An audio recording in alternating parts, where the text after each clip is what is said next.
নমস্কার, সকলকে স্বাগত জানিয়ে আজকে ব্লগটা শুরু করছি। ব্লগটি যে যেখান থেকে দেখছেন আশা করি সবাই ভালো আছেন। আজ শেয়ার করব ভেটকি মাছের পাতুরি। ভিন্ন ভিন্ন মাছের স্বাদের সঙ্গে ভিন্ন ভিন্ন রন্ধন পদ্ধতি বাঙালি যেমন তৈরি করেছে, তেমনি সর্ষের তেল এবং সর্ষে বাটার সঙ্গে পোস্ত এবং কাঁচা লঙ্কা মিশিয়ে তৈরি হয়েছে এই পাতুরি।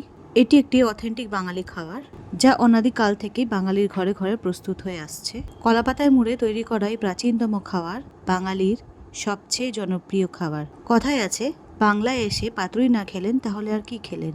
সর্ষে বাটা দিয়ে এবং মশলা দিয়ে মাখানো মাছ, তাও আবার কলাপাতায় মুড়ে, তাকে তাওয়াতে সেকে নয় জলে ভাপিয়ে মাত্র 10 মিনিটের মধ্যে চমৎকার সুস্বাদু পদ তৈরি, তাও আবার গরম গরম ভাতের সঙ্গে একটি অনন্য স্বাদ প্রদান করে। ভেটকি মাছের পাতুরিতে ভেটকি মাছের ফিলে ব্যবহার করা হয়। ভেটকি মাছের ফিলে ভালো করে ধুয়ে স্টোর করে রেখেছিলাম। অনেকে ফিলেতে লবণ হলুদ মাখিয়ে লেবু দিয়ে ম্যারিনেট করে রাখে, আমি সেটা করিনি। মশলা হিসেবে আমি এখানে ব্যবহার করেছি সর্ষে, পোস্ত, কয়েকটি কাঁচা লঙ্কা, টক দই, লবণ হলুদ আর সবশেষে সর্ষের তেল। সব মশলা একসঙ্গে গ্রাইন্ড করে তার মধ্যে সর্ষের তেল মিশিয়ে কলা পাতায় ভালো করে মুড়ে নিয়েছি।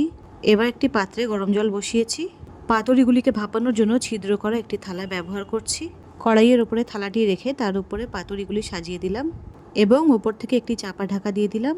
প্রায় 10 মিনিট এইভাবে রেখে দেব। প্রায় 10 মিনিট পর নামিয়ে নিলাম। আমাদের পাতুরি তৈরি। ভেতরটা বেশ ভালোই সেদ্ধ হয়েছে।